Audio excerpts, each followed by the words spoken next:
सभी मेरे साथियों को राजरत्न अम्बेडकर की ओर से जय भीम, नमो बुद्धाय। द बुद्धानिस्ट धम्मा के तीसरे एपिसोड में आप सभी लोगों का स्वागत है। कल के भाग में हमने देखा कि सिद्धार्थ के पूर्वज कौन थे और उनका कुल क्या था। आज हम लोग सिद्धार्थ के जन्म के बारे में जानेंगे। सिद्धार्थ इनका जो जन्म हुआ था, ये शुद्धोधन इनके घर जन्मे थे।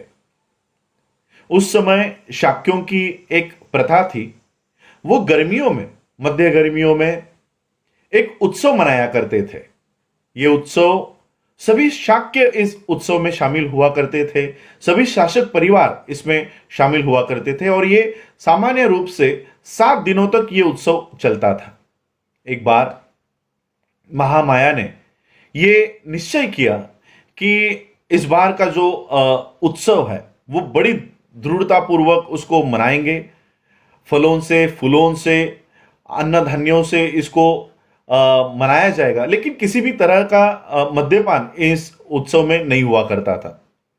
महामाया 7वें दिन यानी इस उत्सव के आखिरी दिन सुबह जल्दी उठी, सुगंधित पानी से वो नहाई, अच्छे आभूषण पहने, अच्छा खाना खाया और पूरा वो उत्सव में शामिल हुई। पूरा राज परिवार, शासक परिवार शामिल हुआ और उस रात को फिर वो अपने शयन कक्ष में, अपनी शैया के ऊपर, वो शैया भी फूलों से सजाई गई थी, सुगंधित द्रव्यों से सजाई गई थी।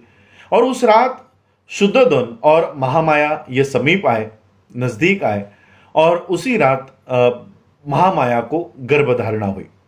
उसी शैया पे लेटे हुए महामाया को एक सपना आया।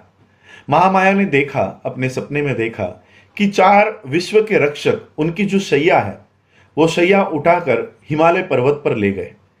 हिमालय पर्वत पर ले जाने के बाद एक और वो 4 विश्व के रक्षक खड़े हो गए और उनकी पत्नियां, वो 4 रक्षकों की पत्नियां आई और महामाया को मानसरोवर तालाब पर लेकर गई, उनको सुगंधित पानी से नहलाया, अच्छे आभूषण पहनाए, जैसे किसी बड़े महामानव से उनकी मुलाकात करवानी हो।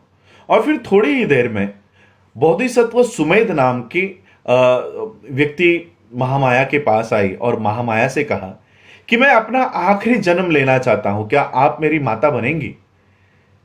महामाया ने बड़े ही उत्साह से और चाह से कहा, क्यों नहीं, मैं आपकी मां बनने के लिए तैयार हूं। और तभी उनका सपना, उनको जाग आ गई, उनका सपना टूट गया और उन्होंने ये सपना ये शुद्धोधन को बताया। शुद्धोधन ने दूसरे दिन उनके जो 8 ब्राह्मण हुआ करते थे, जो इस विद्या में पारंगत थे, उनको बुलाया, उनको आभूषण दिए, उनको खाना पीना दिया, उनकी जो फीस हुआ करती थी वो दिया। और शुद्धोधन ने यह सपना उन ब्राह्मणों को बताया कि इस सपने का अर्थ बताओ। वो सारे ब्राह्मण उस सपने का अर्थ ढूंढते ढूंढते उन्होंने राजा को, शुद्धोधन को बताया कि आप कोई चिंता ना करें, आपके घर एक बालक जन्म लेगा। अगर वो संसार में रहा तो वो एक चक्रवर्ती सम्राट बनेगा और अगर उसने गृह त्याग किया और वो सन्यासी बन गया तो वो बुद्ध बनेगा। इस तरह का उन्होंने उस सपने का अर्थ बताया। 10 महीनों तक महामाया ने इस बोधिसत्व को अपने गर्भ में धारण किया और जैसे उनकी प्रसूति का समय नजदीक आया, महामाया ने अपने पति शुद्धोधन से कहा कि मुझे मेरे पिता, इनके घर जाना है, देवदह जाना है। और शुद्धोधन ने कहा कि आपकी जो इच्छा है वो पूरी की जाएगी।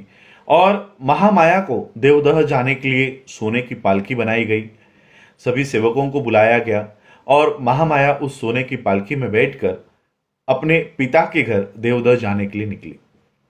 जब ये देवदह में जा रहे थे तब उनको एक शाल वृक्ष के जंगल से गुजरना था। उस शाल वृक्ष का जो ये उद्यान हुआ करता था उसका नाम था लुम्बिनी वन।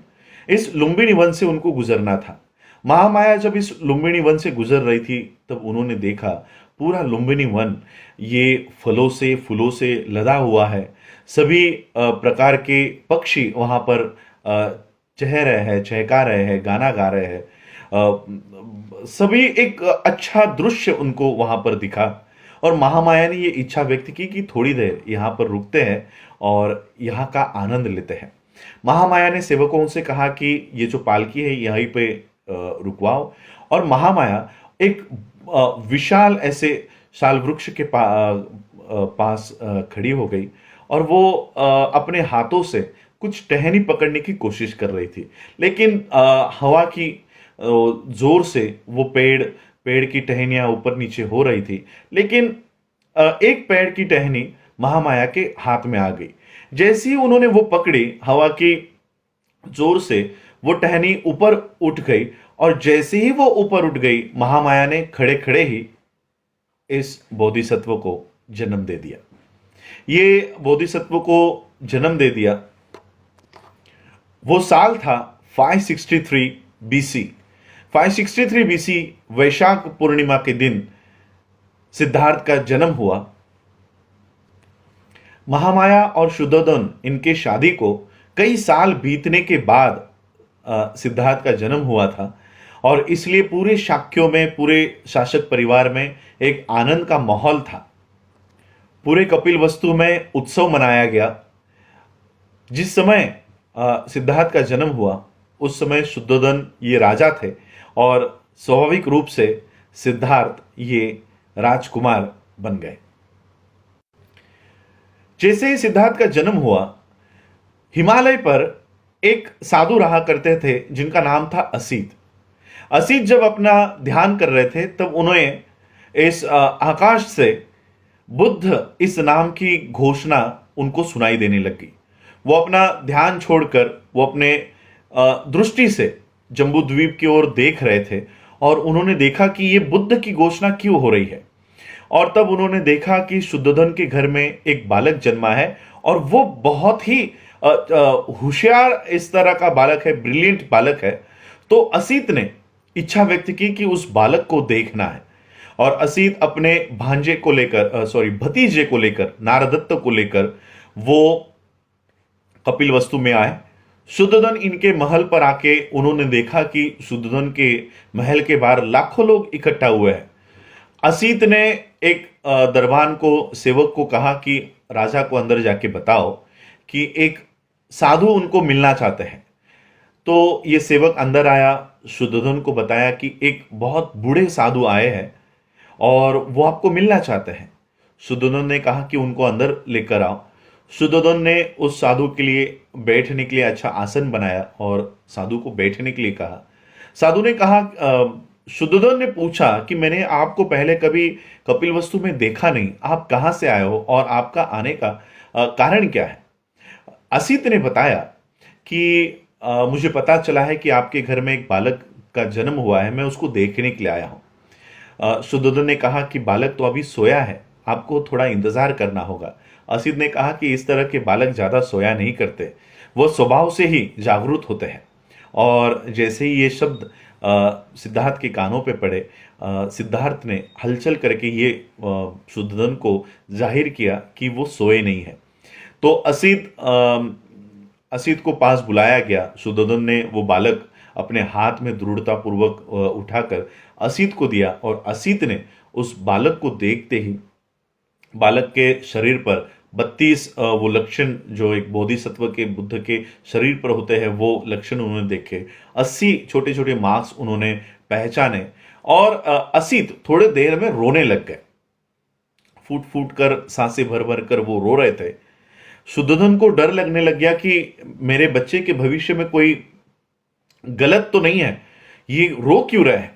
तो शुद्धोधन ने असित को रोका और पूछा कि आप रो क्यों रहे हो।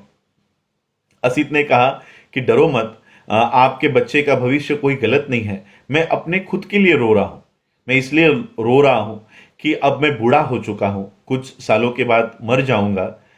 आपका जो बेटा है ये निश्चित रूप से ये बुद्ध बनने वाला है, और विश्व में ऐसी क्रांति लाएगा, उस धम्म चक्र को ये प्रवर्तित करेगा जिसको देखने के लिए मैं नहीं हूंगा।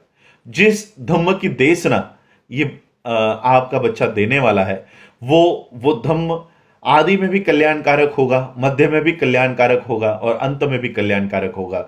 इस पूरे विश्व को दुख से बाहर निकालने वाला धम्म ये बालक देने वाला है और उसको देखने के लिए मैं जिंदा नहीं रहूंगा, इसलिए मैं अपने आप के लिए रो रहा हूं। असीत के साथ उनके जो भतीजे थे, असीत ने अपने भतीजे को कहा कि जब भी आप ये वार्ता सुनो कि सिद्धार्थ बुद्ध बन चुका है तो इनके शरण में चले जाना।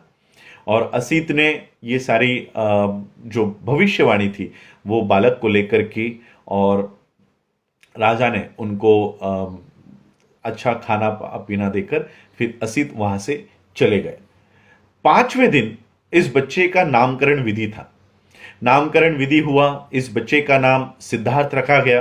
परिवार का गोत्र गौतम था, इसलिए सिद्धार्थ का नाम सिद्धार्थ गौतम पड़ गया। 5वें दिन सिद्धार्थ की जो माता थी महामाया, ये बीमार पड़ गई और उनकी बीमारी एक बहुत गंभीर स्वरूप उस बीमारी ने ले लिया। और फिर महामाया को पता चल गया कि उनका अंतिम समय अब नजदीक आ रहा है। महामाया ने शुद्धोधन को और महाप्रजापति को कहा कि अब मेरा अंतिम समय नजदीक आया है, अब मुझे जाने की इजाजत दो मुझे। और मुझे कोई दुख नहीं है, मुझे कोई दुख नहीं है कि कुछ ही मिनटों में मेरा बच्चा बिना माँ का हो जाएगा। मुझे पूरा विश्वास है कि प्रजापति मेरे बच्चे को अपने माँ से भी ज़्यादा अधिक प्यार करेगी। मुझे दुख इस बात का है कि जो असीत ने कहा कि मेरा बच्चा बुद्ध होगा, वो देखने के लिए मैं नहीं होंगी। और महामाया का देहांत हो गया। और जब महामाया का देहांत हुआ तब सिद्धार्थ सिर्फ 7 दिन के थे। इस तरह महामाया का देहांत हुआ। अब सिद्धार्थ को महाप्रजापति और शुद्धोधन का जो बेटा था वो उनका भाई नंद नाम का भाई था। उनके चचेरे भाई भी थे जो अमितोधन, शुक्लोधन इनके बेटे थे। तो इन्हीं बच्चों के साथ और अमिता का जो बेटा था देवदत्त, ये चचेरे भाई और नंद के साथ सिद्धार्थ फिर बड़ा हुआ। आज क्योंकि समय बहुत लंबा हो गया है तो आज हम यहीं तक इस एपिसोड्स को देखेंगे। कल के एपिसोड्स में हम जानेंगे कि सिद्धार्थ का बचपन कैसा था, उनकी शिक्षा कैसी थी, बचपन में उन्होंने क्या क्या शिक्षा प्राप्त की, ये सभी इसको हम देखेंगे और धीरे धीरे बुद्ध एंड हिज धम्मा की आगे और बढ़ते जाएंगे। और सिद्धार्थ ने प्रवर्जा क्यों ली, इसका उत्तर हम ढूंढेंगे। आप लोगों ने मुझे सुना, उसके लिए आभार। जय भीम, जय भारत।